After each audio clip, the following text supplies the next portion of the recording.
everybody, I'm Tom Vasel. I'm Z Garcia. Welcome back to 6,000 Games Better Than These, where we take a look at games that are ranked less than 6,000 on Board Game Geek, which is a great place to go to find out information about games. And these are games that don't get talked about that much at all sometimes. So Z has not seen this list yet. I'm going in blind, everybody. Have I played some of these games? You have. I have. Don't ruin the suspense. Am I going to know what I'm looking at? Ooh, I'm scared and nervous. All right, we're there. Here we go. What do we got? So let's see. Starting, we're at 7,101. That is a Judge Dredd game. I want to play this one. Let me look at it. This is an old game, 1982, Tom. That's a cool little plastic mini. It's like, I want those little minis, but they're all doing the same thing, and they almost look like they're dancing. Yeah, they're doing this. They're cool. All right, the first one here that I have played is Give Me the Brain.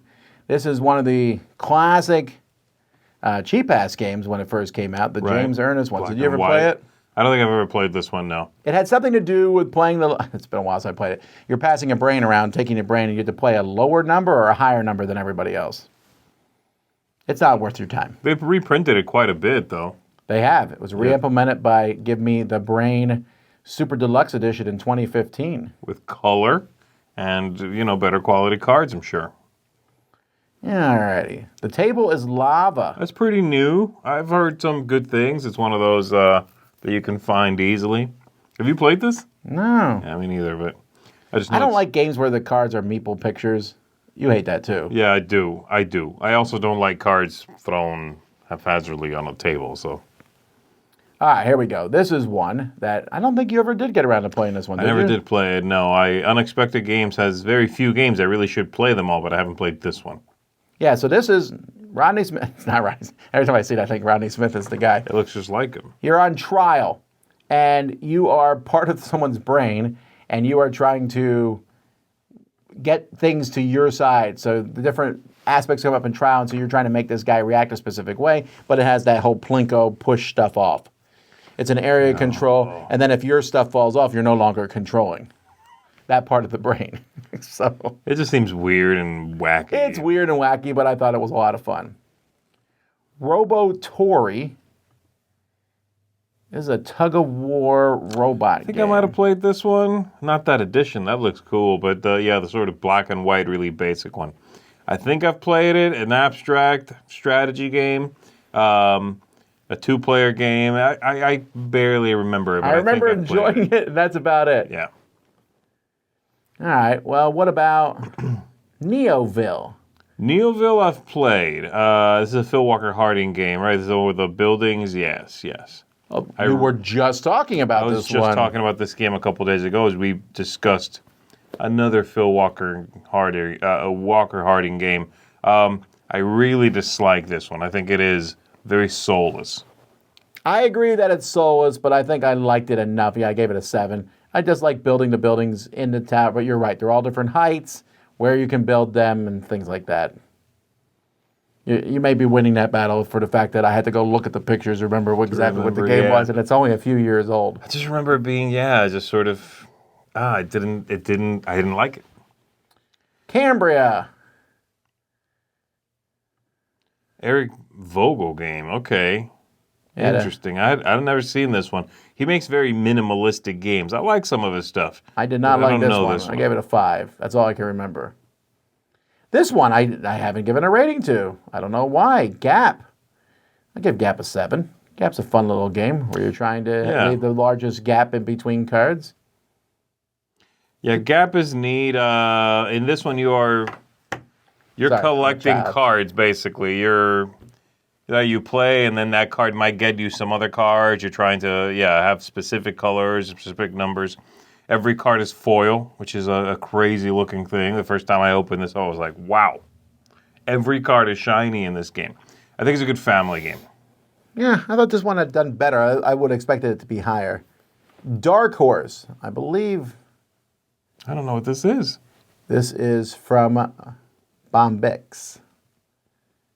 Wow, never heard of this. Oh, and that's with bugs and worms. That may be the version I have played. Oh, Minuscule. That's what that is. Got it. Yes, Minuscule is the Yes. version I played. I was like, I don't remember the Dark Horse one, but I do remember the Bug one. It's one of those games in which it's a race, but there's no track, and you're just kind of rearranging where the stuff is. So you played this one? I haven't played it, no. It was here for a while. It's a little bit like that Formula One game from Knizia, where there's no actual track. You just sort of, it's positional. Yes. Yeah. One Night Ultimate Supervillains. I never played that because the one night thing kind of burned. I got burned out on it, and they started giving things. I'm like, eh. Yeah.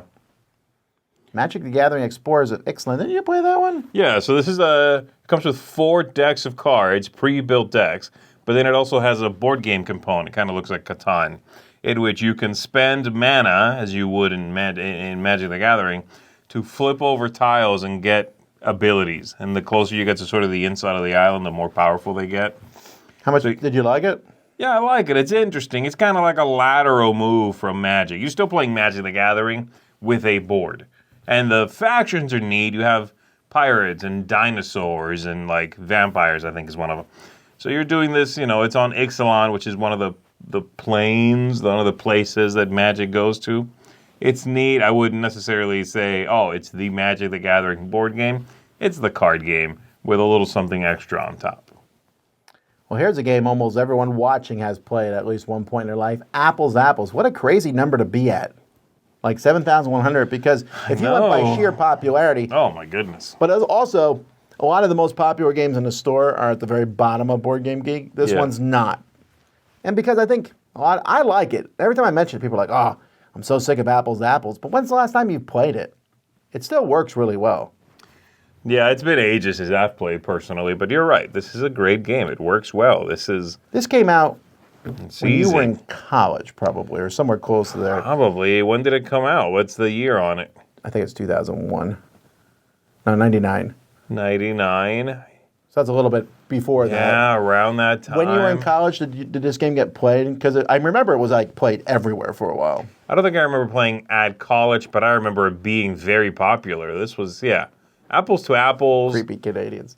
Apples to Apples and Cranium were a sensation. They were both everywhere. Well, Apples changed party games. The whole judge thing was like a revolution.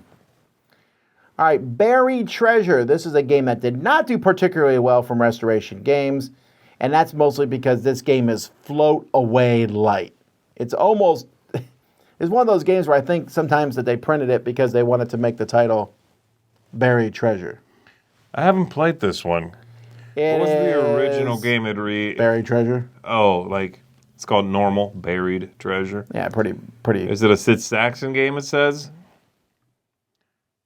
Yeah. Yeah, I don't know it. And it's fine. It's not a bad game, but I give it a 6 because there's just, you don't really make any kind of real decisions. You take good cards and don't take bad cards type situation. Well, the original is only from 1992. They're not exactly restoring it that much. It's not that old. It's 30 years ago. I know, but in board game years, it's not from the 60s. Yeah, maybe.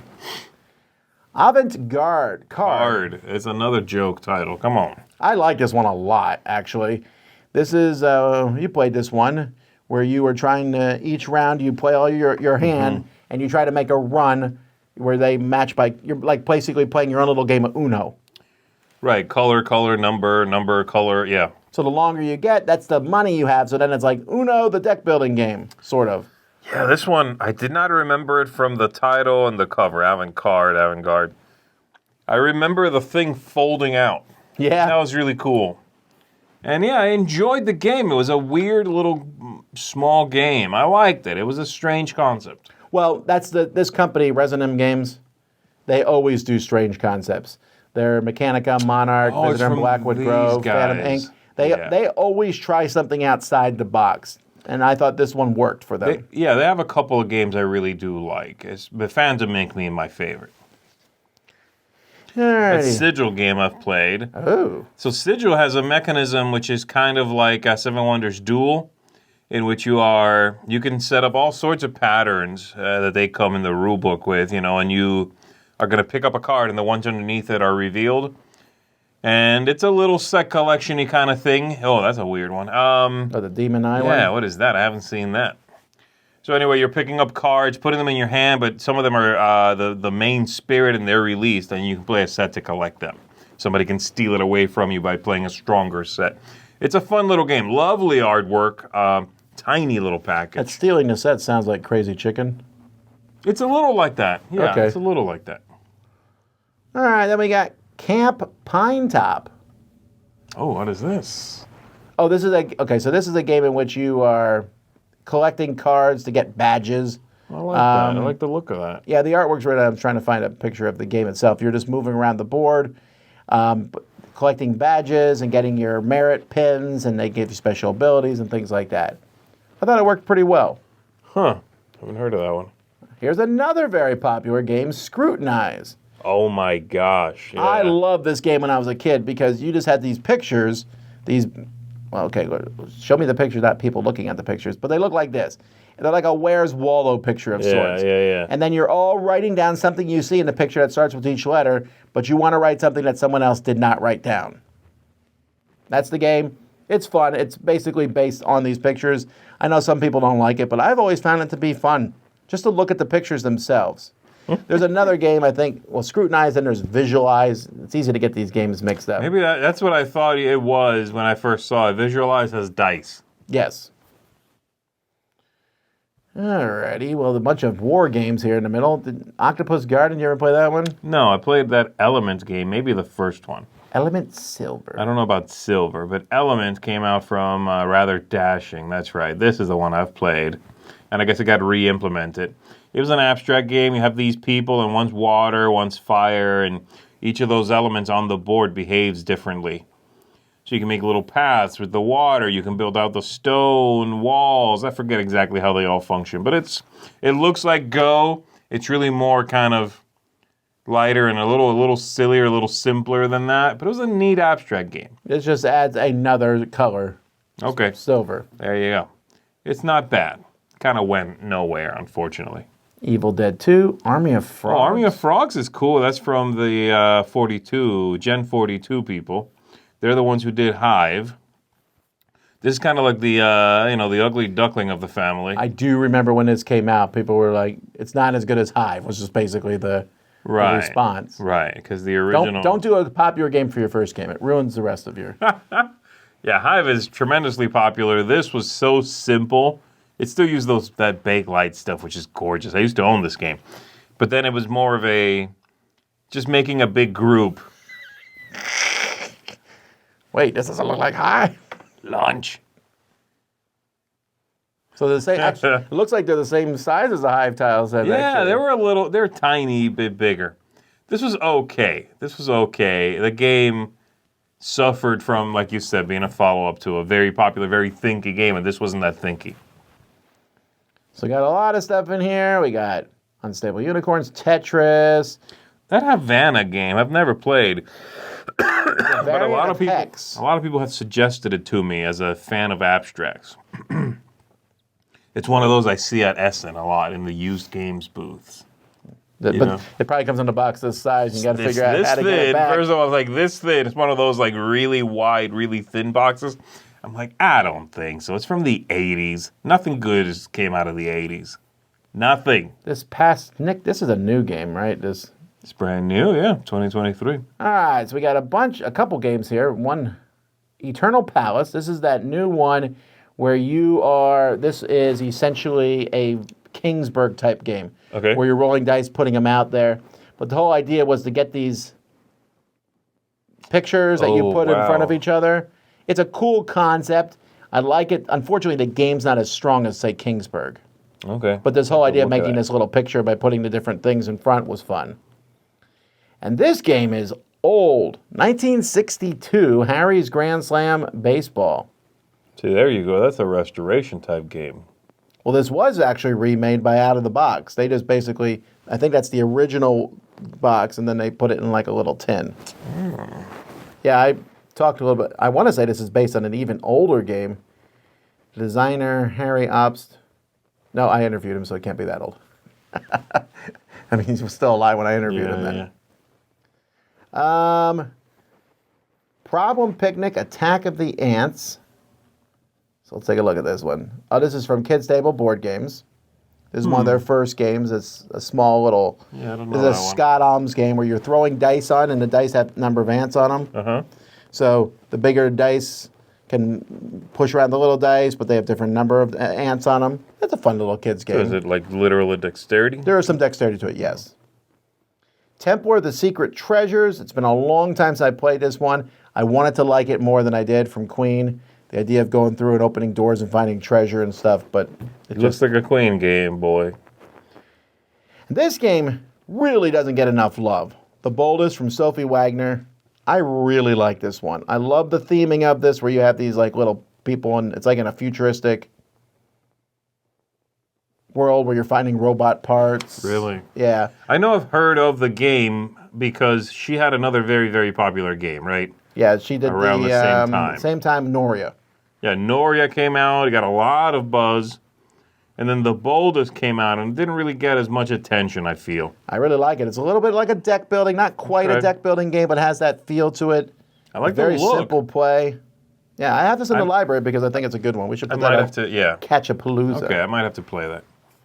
How dare you? How Dare You is a very new game with a very creepy cover. Yeah, you're just trying to guess number, but don't go too high. That's all. It's like a little Yeah. version of Wits and Wagers. Yeah, it's just a creepy, creepy cover. Pirate Dice Voyage on the Rolling Sea. I don't remember anything about It this game. re-implements Robo Derby Express, though. And then Fluttering Souls is a nice. This is from Good Games, and there's a lot of good games I don't like. I mean, well, of the company Good Games Publishing, but this one. Didn't you and I play this in an airport once? Man, I don't recall this at all. Well, then it was someone else I played it with in an airport once. Yeah, just a nice little card game Okay. of butterflies. Yeah, I don't remember it. This is not the Focus I thought it was. I was like, oh, Focus. This is brand new. I think this is like barely out. I saw an early version of this in Germany last year, so it's not quite even out yet. 2 Minutes to Midnight. That's like a little Cold War game. That Steam Donkey game, I've seen the cover. It's horrible, but Ah! ever, What is that? I want to like it, but it's oof. I think it's like a really, really heavy game. It's from it's Ragnar. Ragnar Games. Brothers. Yeah. Okay, that's pretty funny. What else we Okay, got let's here? see 111 here. Ants. Time Agent. There's a lot of stuff here I don't know, actually, that I haven't really heard of. We've definitely hit. Ooh, Break the Safe was one of those ahead of its time mass market games.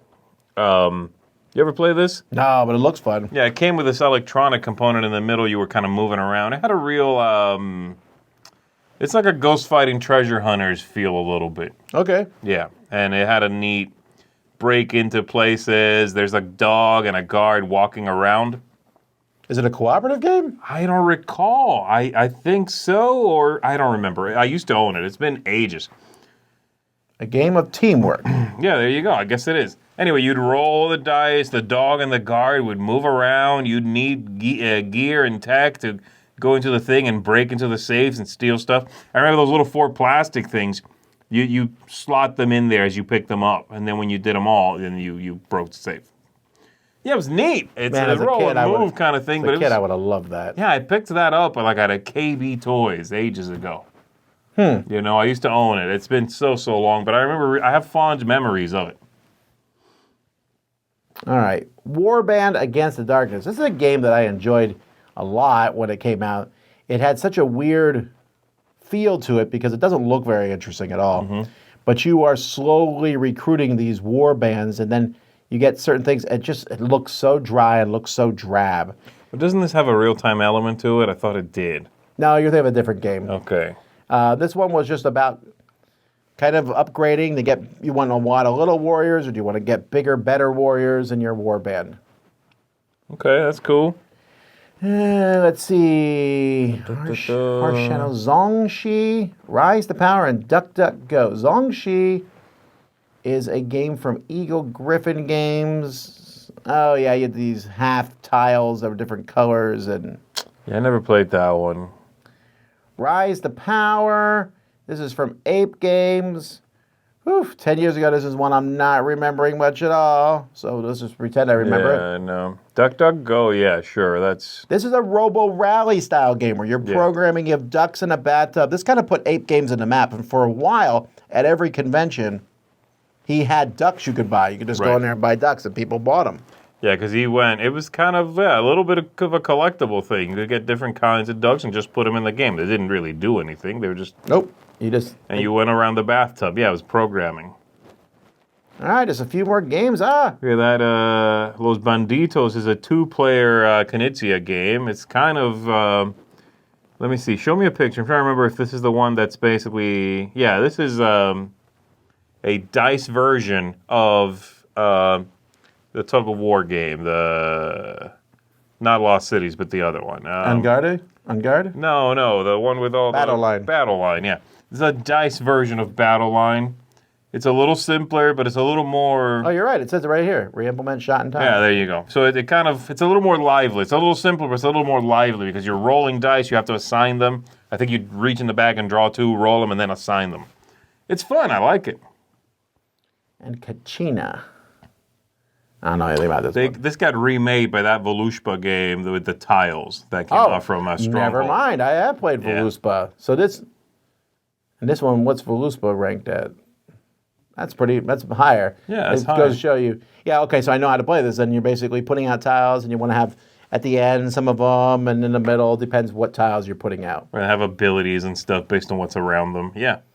Alrighty, so of this thing, what's my favorite game of these? Probably the Boldest. Let me see. Apples. Oh, I do like apples. I'm going to go with the Boldest. It's not bad. It might be the Knizia game we just looked at. Might be my favorite. Banditos. Los Banditos. Yeah, that's fun. It's very quick, light. Tug of war. It's got some neat stuff. Well, there you go, folks. Thanks so much for watching. Tell me what your favorites are in the comments, what on this particular list. And that's it for this series for a bit. We're going to take a bit of a break because we're back from Gen Con in a few days. And we're going to be telling you about the games we played there. But I will continue this. I'll probably go all the way up to 10,000 at some point. All right. So the games will get better and better. That's how it works, right? I'll sharpen my skills with these games.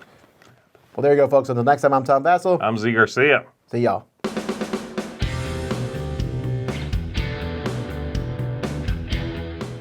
Hey everybody, thanks for watching another video from the Dice Tower. Hey, you want to learn more about us, communicate with us? We have a Facebook group, we have a Discord channel, lots of different ways to get involved with the Dice Tower. You can find that in our Linktree link below. So just click that, it will take you and you can communicate with us on Facebook, join our Facebook groups. There's lots of cool things that you can find and become part of the Dice Tower. Thanks so much for watching. I'm Tom Vasel.